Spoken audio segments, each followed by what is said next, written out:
Hey there, I'm Tatiana Mejia, passionate traveler and about cooking, and I found a way to blend my two greatest loves by creating the first gastronomic tourism agency in Latin America. Welcome to Bites and Sides, where we travel by eating and eat by traveling.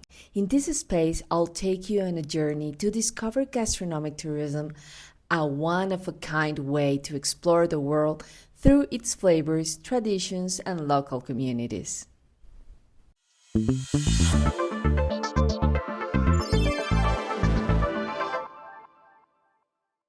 Today we're going to talk about something that may seem unappetizing at first glance, but is an essential as good broth base. When we think about traveling to Argentina, the first thing that comes to mind are its flavors. The smoky barbecue under the stars, the deep wine that tells the story on the desert, the juicy empanadas fresh out of the oven, the Patagonia trout, the wild fruits, the carob bread, the locra from the northern village. But behind each of these dishes, there are paths to respect. And for that bite to make sense, we have to prepare ourselves not only with appetite, but also with awareness. Did you know that bringing a simple undeclared cheese can put entire ecosystems at risk? Or that saying thank you in a round of mate doesn't always mean what you think it means? Or that many rural kitchens in Argentina are not open to impromptu tourists, but to respectful travelers? That's why this episode is important, because it's not just about how to connect with the flavors without violating rituals, people, or territories. We talk about visas, yes, exchange rates, food fairs, ingredients, but you won't find any tourist guides or cooks who don't have Instagram, but they hold centuries of knowledge in their hands. We talk about the asado as a ceremony, the charqui as heritage, the quinoa as resistance, the cultural adjustment that comes with sharing a mate or arriving on time or not so much. And we do it because we believe that gastronomic tourism is not a fad, but an opportunity, a way of traveling that honors history, connects with the locals, activates communities' economy, and transforms both the cook and the taster. Argentina is not just meat and wine. It is also an invitation to travel more slowly, more consciously, more informed. And this episode is your first compass for doing so. So, if you're dreaming of exploring Argentina through its flavors, this chapter will give you more than tips. It will give you reasons to travel differently. Because here at Traveling While Eating or Eating While Traveling, we believe that savoring a country begins with knowing how to treat it.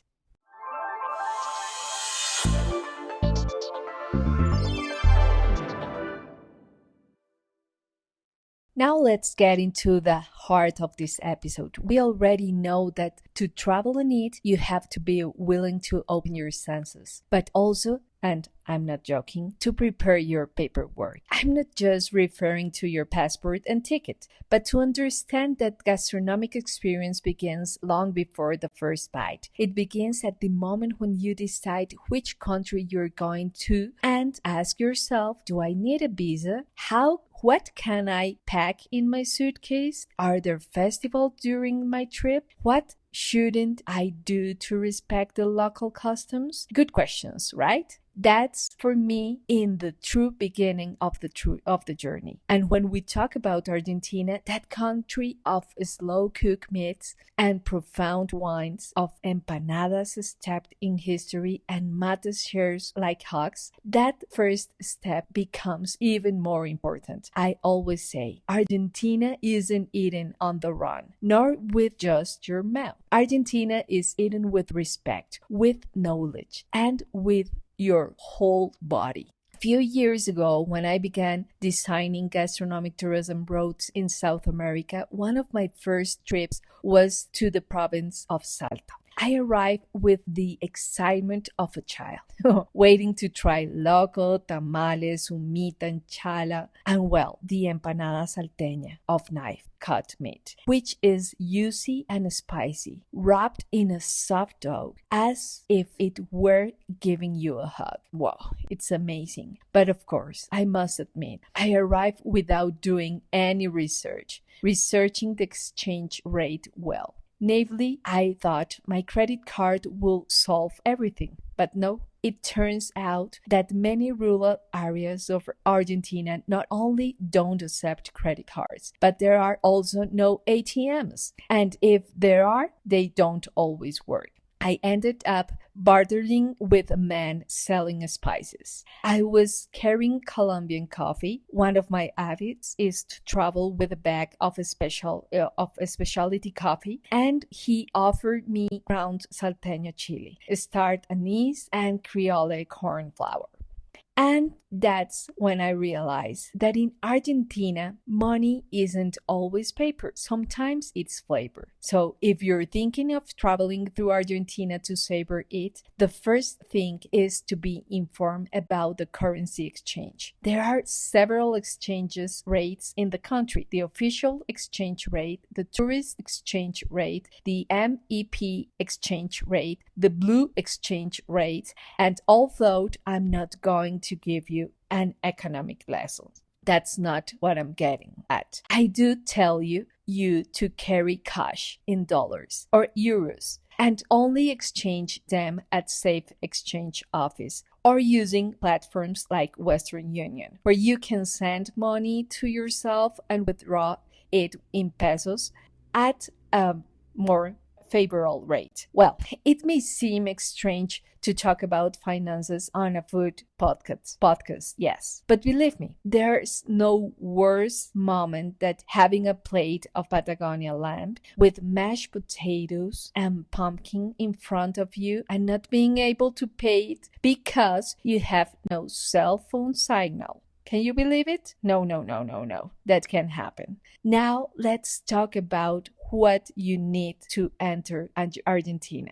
Argentina is generous, and that's also evident in its immigration policy. If you come from countries like Colombia, Chile, Peru, Mexico, Spain, or Germany, you can enter without a visa for 90 days. But that doesn't mean you're arriving as if you were at home. As a typical Colombian saying goes, you need a valid passport at least 6 months, proof of accommodation or letter of invitation, round-trip airfare, sufficient funds for a stay, and if you're bringing food, declare it. This way, you'll avoid problems with SENASA, the Argentinian Healthy Authority. And here's my story.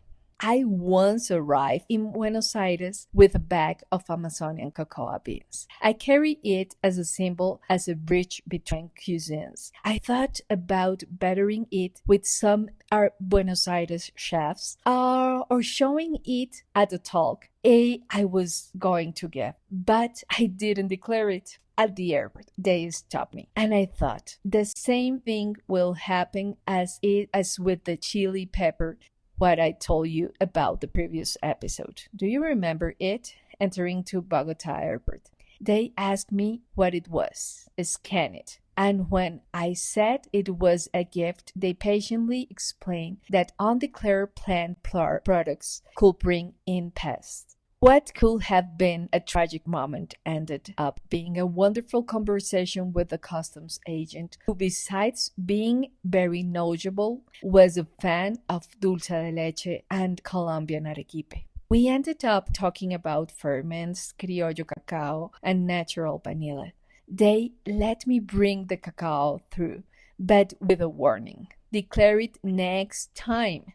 And I learned that in Argentina, even at customs, you can talk about flavors as well, not only in Argentina, but at all customs offices. I always end up talking about flavors. Now, if you're like me and like to arrive in countries with a gastronomic agenda in hand, there's something you should know. Festivals in Argentina are key. They opened the door to the country's vibrant cuisines. One of the most vibrant is the Masticar Fair in Buenos Aires. Is not a trade fair. It's a gathering of producers, chefs, and research. Here I taste the yerba mate flavor for the first time. A complex, earthy, bitter flavor that cleans the palate like a Japanese tea. And that's when I understood that mate isn't just a drink, it's a ritual, a way of connecting. Then there's the National Asado con Cuero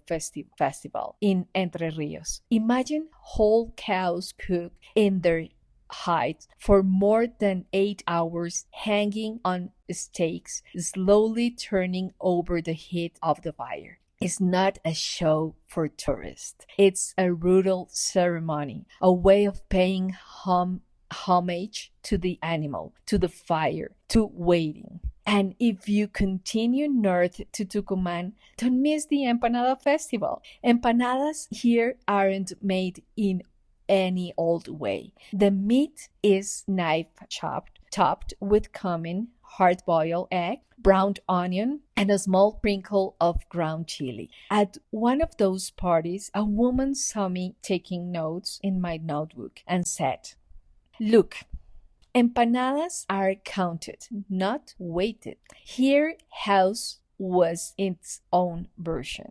Mine is made with the memory of my grandmother."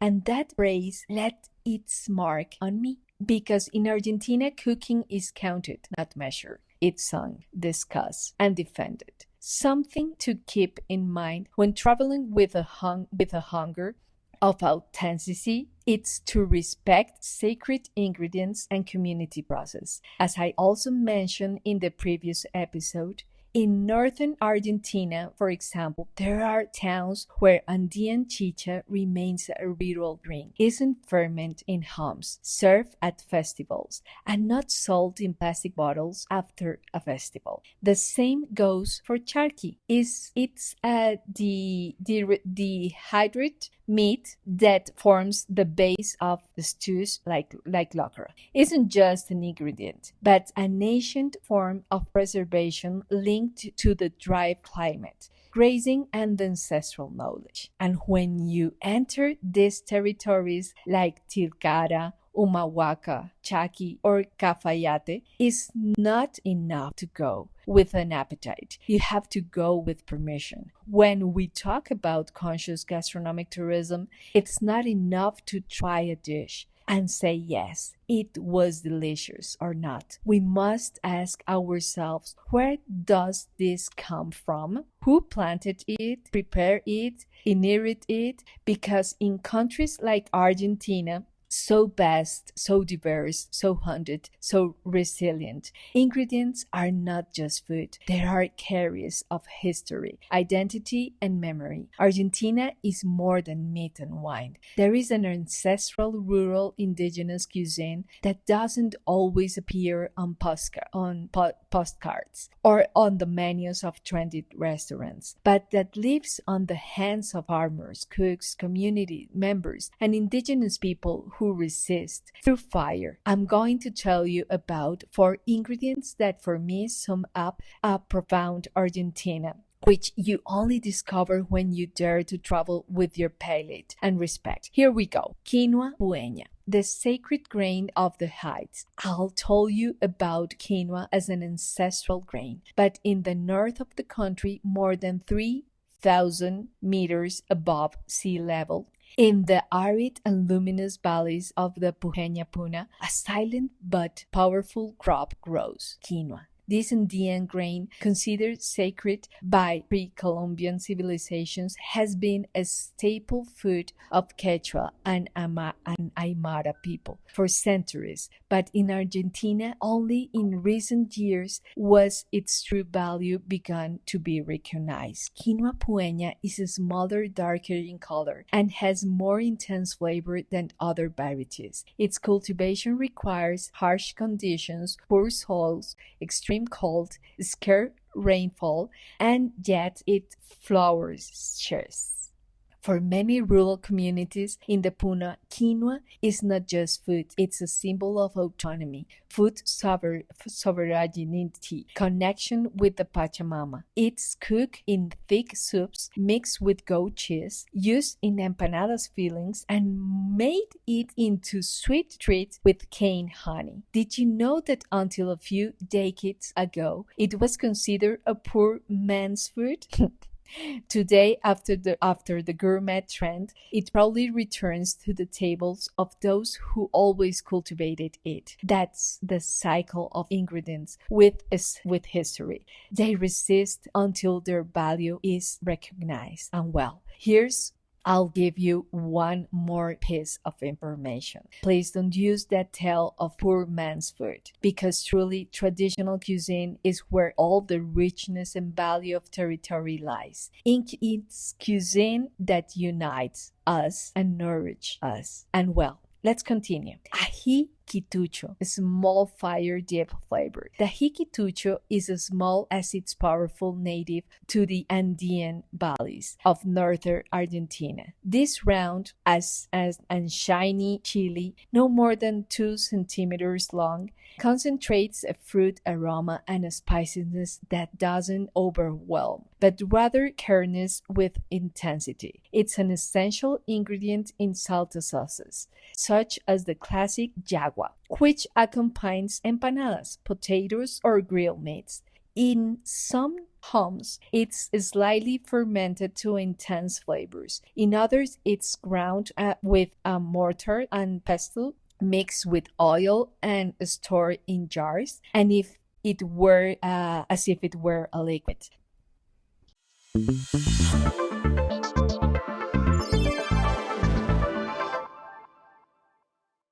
As I mentioned before, charqui is used in locro. It's dried and salted meat cured by the sun or the wind in northern Argentina, especially in dry regions like La Rioja, Catamarca, Salta, and Jujuy. It's an ancestral technique that allows food to be preserved long before electricity or refrigeration. It's usually made with beef or llama meat and used as the base of stews like locro and charquicán. Sometimes it's simply fried and served with Andean potatoes. Charqui doesn't just provide protein, it provides history. It's food that has accompanied long journeys, independence wars, and rural life. In Andean communities, making charqui is a ritual. The meat is carefully selected, salted, hung on wire or charqui branches, and left to rest in silence, without hurry, because time is the best seasoning. And what's most beautiful about charqui is its humility. It doesn't try to be luxurious or fashionable, but when you cook it slowly with potatoes and spices, you realize you're not eating something much deeper than just protein. You're eating resilience. Now, I want to tell you about pad thai.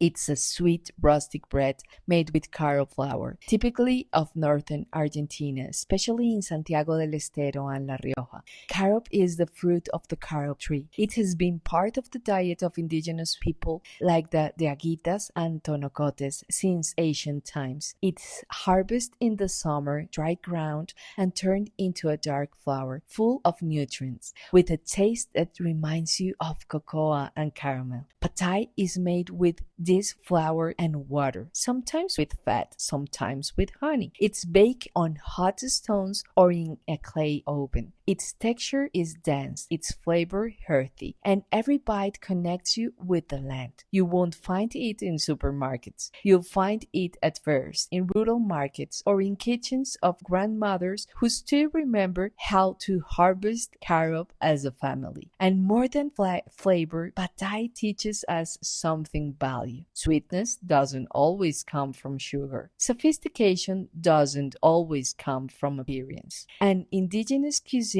doesn't need validation, it needs respect. Actually, I remember once during a trip to Humahuaca, a cook offered me a stew made with llama, Andean potatoes, and ground chili. I arrived tired, hungry, with the anxious feeling of waiting to try everything. She looked at me, placed the plate in front of me, and calmly said, "This isn't meant to be eaten in a rush. Okay? So I paused, breathed, and looked at the dish. It was simple but beautiful. The clay is still warm, the steam rising from the stew, the smell of coming and wet earth, the yama meat cooked slowly over turkey wood, a local wood that perfumes the air like natural incense. And I understood. That dish spoke. It said, I'm here because someone planted me, raised me, cooked me. I'm not just flavor, I'm history. Food isn't just a meal. Since then, every time I try an ancestral ingredient anywhere in Latin America, I ask myself the same question. Am I eating or am I listening? Because some flavors are not meant to be chewed. They are meant to be understood.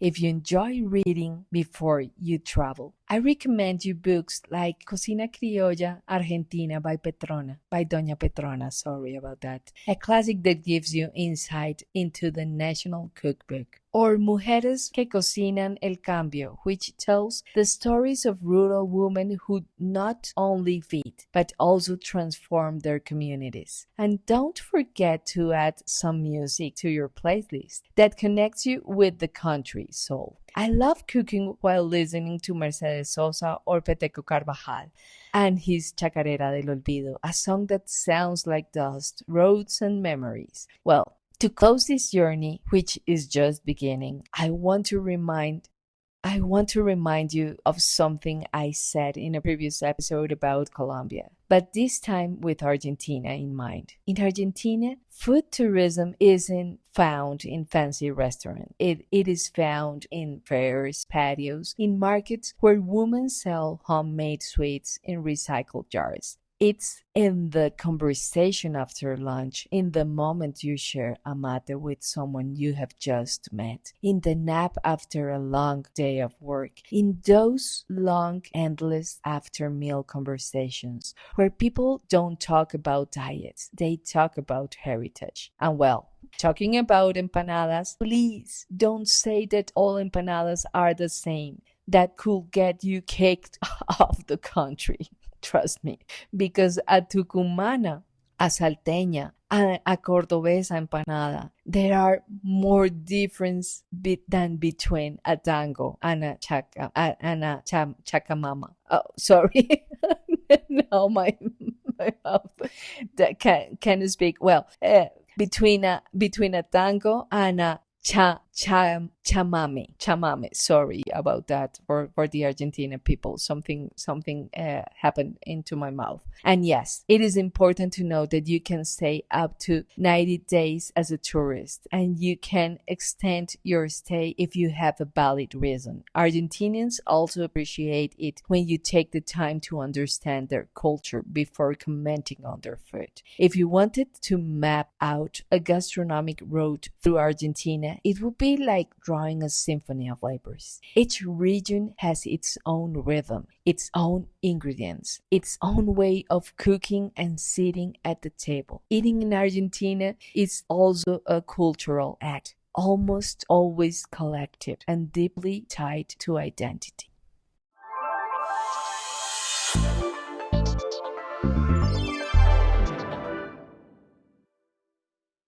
Do you know what happens to me every time I finish a gastronomic journey like the one we took together through Argentina? I'm left with the taste of having tasted so much more than food, because between immigration regulations versus rural cuisines, ancestral ingredients, and small everyday gestures like a shared mate, one discovers that what's truly important isn't just what's on the plate, but how it's rich. Today, we talk about the importance of being informed before traveling, about passports, visa, entry requirements, and the art of preparing not only your suitcase, but also your attitude. We also talk about food festivals, which are truly living spaces of memory, identity, and celebration. And we delve into ingredients like puqueña quinoa, ají quitucho, charqui, and patay, which not only nourish but also tell us who we are. We travel through Buenos Aires, Cuyo,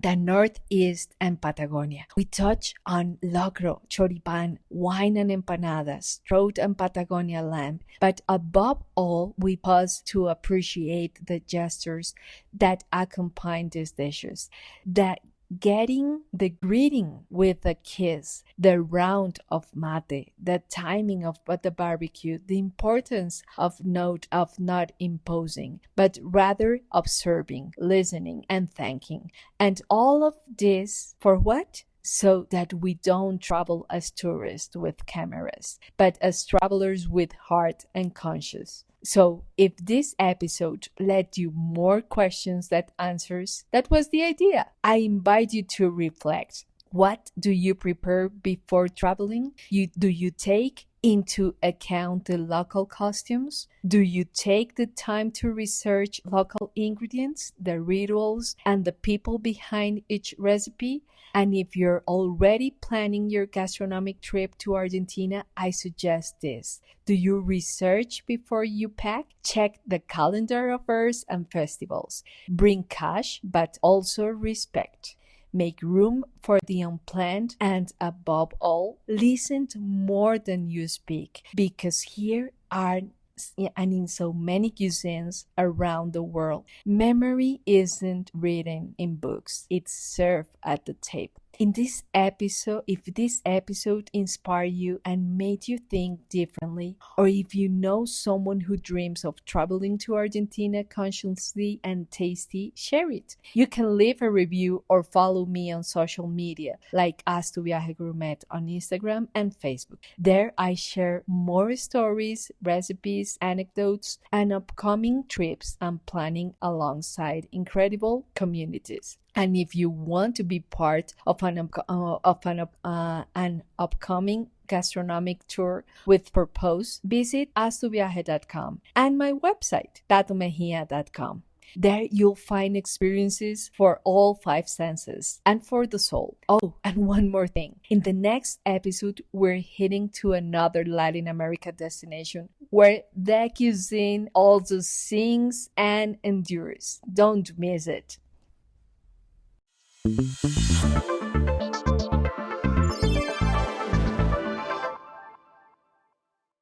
If you enjoyed this episode, I invite you to subscribe to the podcast so you don't miss the next ones. Also, if you think this content can inspire other travelers or food lovers, please share and comment. It's an incredible way to help more people discover this conscious way of traveling. And with that, we close today's episode. Remember that every trip, every bite, it's an opportunity to connect more deeply with the world around us. So wherever you are, don't stop exploring, tasting, and discovering, because in the end, the best way to get to know a place is by eating it. See you in the next episode. Until then, keep traveling with an open palate and heart.